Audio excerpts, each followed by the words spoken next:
Hello friends, last video के अंदर हमने स्टडी किया था अबाउट पॉलन ग्रेन्स कि पॉलन ग्रेन की फॉर्मेशन कैसे होती है। आज इस वीडियो के अंदर हम स्टडी करेंगे structure of pollen grains. Class 12 second chapter sexual reproduction in flowering plants. तो ये वीडियो को स्टार्ट करते हैं।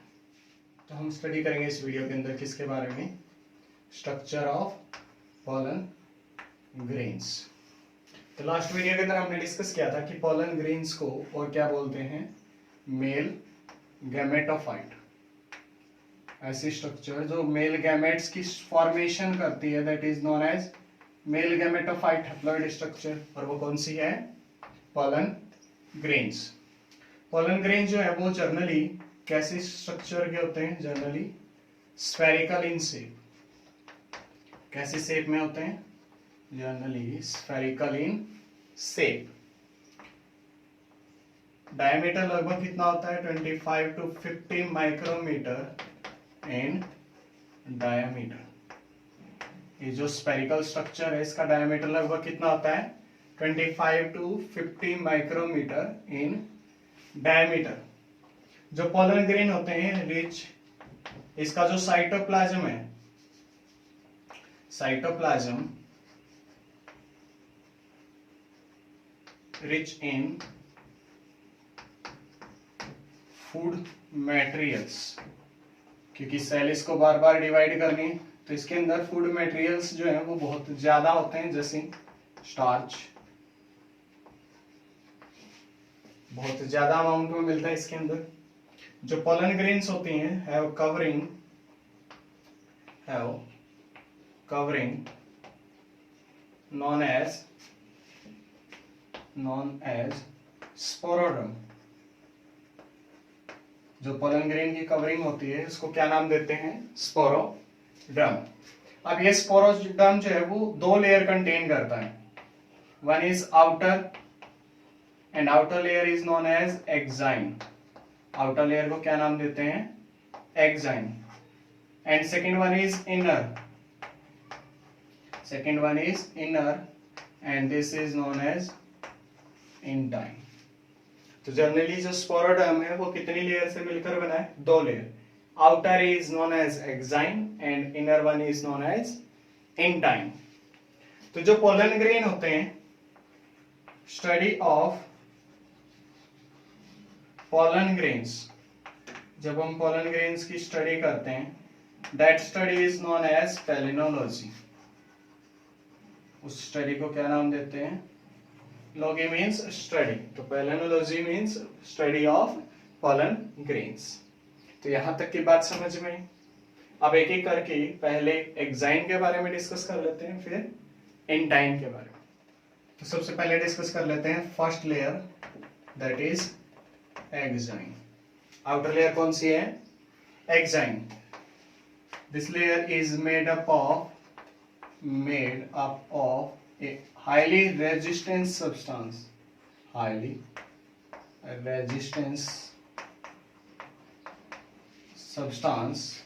and that is known as sporopollenin। वो कौन सा है, sporopollenin.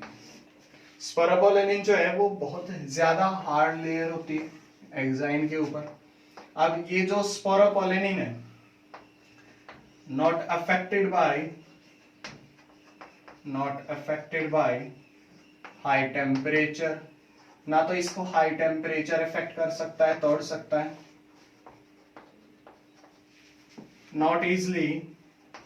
not broken by any of the enzyme। कोई भी एंजाइम ऐसा नहीं है जो इस लेयर को ब्रेक कर सके। स्ट्रॉन्ग एसिड्स, ना इसको स्ट्रॉन्ग एसिड्स ब्रेक कर सकते हैं, ना ही स्ट्रॉन्ग एल्कली जो है इसको इफेक्ट कर सकते हैं। तो स्पोरोपोलेनिन जो है वो बहुत ज्यादा हार्ड है।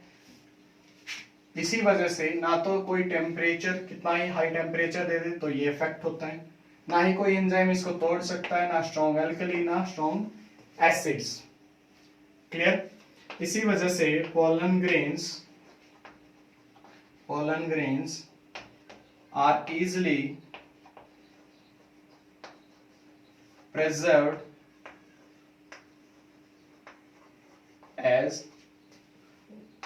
microfossils। इसी वजह से क्या होता है कि पॉलन ग्रेन जो है इजिली माइक्रोफोसिल्स के रूप में, यानी आसानी से बहुत पुराने टाइम के भी पॉलन ग्रेन जो है वो स्टडी करने के लिए मिल जाते हैं। किस वजह से? Because of the presence of sporopollenin. तो यहां तक की बात समझ में। तो कुछ और पॉइंट डिस्कस कर लेते हैं अबाउट एग्जाइन। तो जो एग्जाइन होता है हैव प्रोटीन्स, क्या प्रेजेंट होते हैं? Proteins on its surface. इसके सरफेस पर क्या प्रेजेंट होते हैं? प्रोटीन्स प्रेजेंट होते हैं। क्लियर? एग्जाइन के सरफेस पर। अब ये प्रोटीन्स क्या काम करेंगे कि जब पॉलन ग्रेन जो है वो फीमेल रिप्रोडक्टिव ट्रैक्ट के अंदर एंटर करेंगे, यानी फर्टिलाइजेशन करेंगे, तो उस टाइम पर मेल और फीमेल गैमेट एक ही स्पीसीज के हैं या नहीं है, उससे पहले ये चेक होगा। फर्टिलाइजेशन से पहले एक स्पीसीज के हैं या नहीं है ये चेक होता है। तो ये प्रोटीन जो है उस चेकिंग में हेल्प करते हैं, यानी पॉलन पिस्टल इंटरेक्शन में हेल्प करते हैं ये प्रोटीन्स। अब एग्जाइन के ऊपर जो स्पोरोपोलिन प्रेजेंट होते हैं at some points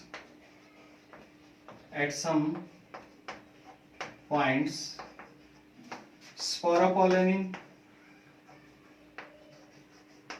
is absent. कुछ पॉइंट्स पर स्पोरोपोलिन जो है वो एब्सेंट होते हैं। So these points are known as germ pores। In points को क्या नाम देते हैं? germ pores। क्या नाम दिया जाएगा? germ pores। यही वो pores होते हैं through which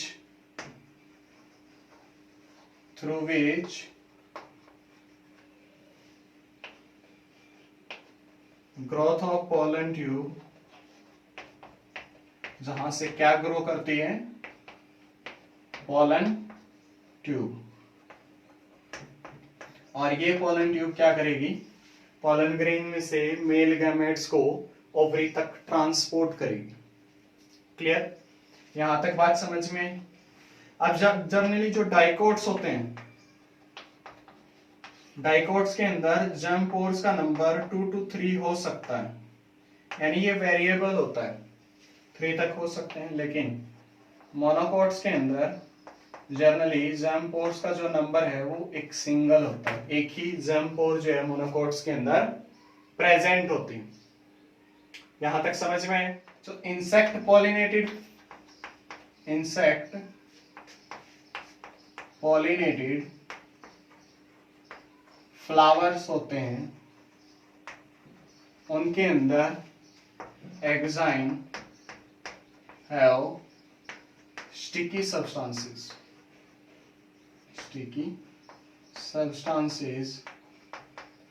on its surface.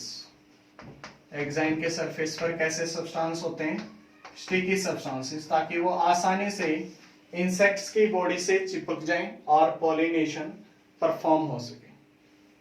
Clear? यहां तक बात समझ में आई। अब डिस्कस कर लेते हैं पॉलन ग्रेन की सेकेंड लेयर, यानी इंटाइन के बारे में।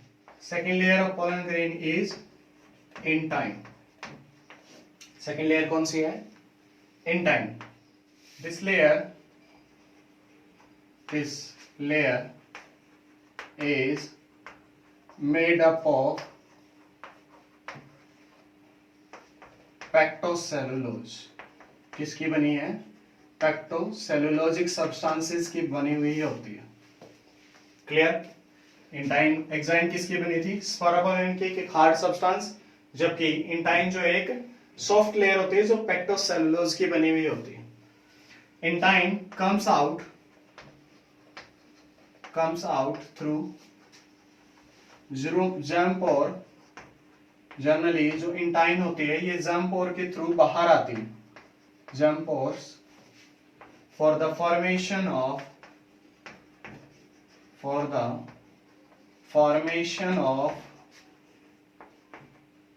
pollen tube. pollen ट्यूब्स की फॉर्मेशन के लिए इन टाइम जो है वो जर्म पोर के थ्रू बाहर आती है। तो यहां तक बात समझ में आई। जनरली जो पोलन ग्रेन होते हैं इनको स्टोर किया जा सकता है। Store of pollen grains, storage of pollen grains are performed easily perform होता है। और ये स्टोरेज कैसे होता है? Inside liquid nitrogen. किसमें स्टोर करते हैं? लिक्विड नाइट्रोजन के अंदर एट -196 डिग्री सेल्सियस। इतने कम टेम्परेचर पर लिक्विड नाइट्रोजन के अंदर पोलन ग्रेन्स को स्टोर करते हैं फॉर यूजिंग फ्यूचर, ताकि फ्यूचर में उनको यूज किया जा सके। Clear? This is known as cryopreservation. इसको क्या नाम देते हैं? Cryo preservation. What is the cryopreservation? Storage of pollen grains inside liquid nitrogen at -196 degrees Celsius. This is known as cryopreservation. तो उनको pollen banks का भी नाम दे सकते हैं। तो यहां तक समझ में है? जो pollen grains होते हैं, pollen grains have fix time. उनका जो है टाइम फिक्स होता है कि किस टाइम तक वो फर्टिलाइजेशन कर सकते हैं। मीन्स देयर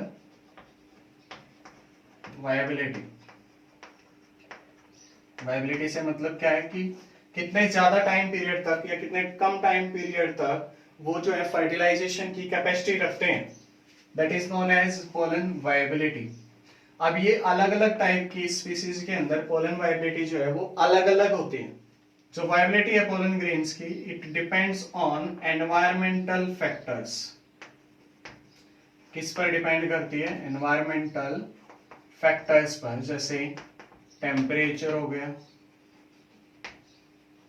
मॉइस्चर हो गया। तो इन पर भी पोलन वायबिलिटी जो है वो डिपेंड करती है।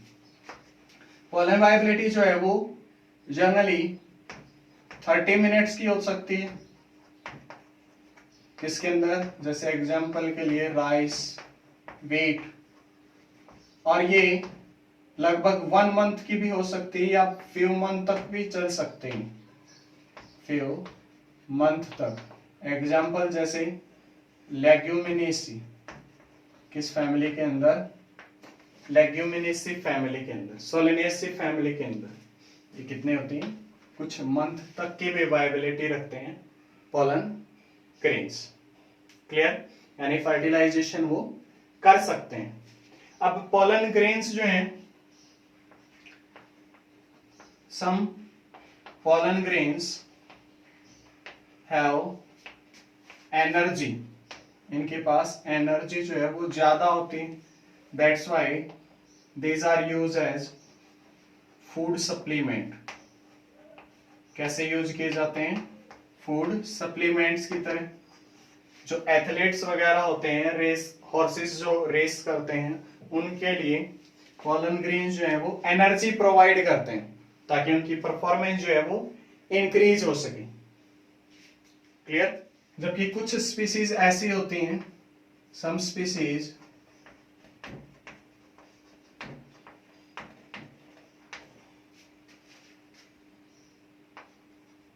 have pollen grains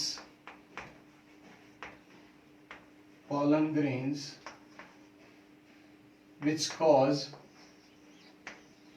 allergy. कुछ स्पीसीज की पोलन ग्रेन्स जो हैं वो एलर्जी भी कॉज करते हैं। Also cause respiratory problems. Respiration के थ्रू जब बॉडी के अंदर एंटर करते हैं तो रेस्पिरेशन में भी प्रॉब्लम क्रिएट करते हैं। Respiratory problems. क्लियर? जैसे एग्जांपल के लिए हम कह सकते हैं कैरेट ग्रास या फिर पार्थेनियम जिसको बोलते हैं, इसके जो पोलन ग्रेन्स होते हैं वो एलर्जी कॉज करते हैं ह्यूमन बींग्स के अंदर और रेस्पिरेटरी प्रॉब्लम्स को लीड करते हैं। क्लियर? तो यहां तक समझ में आया?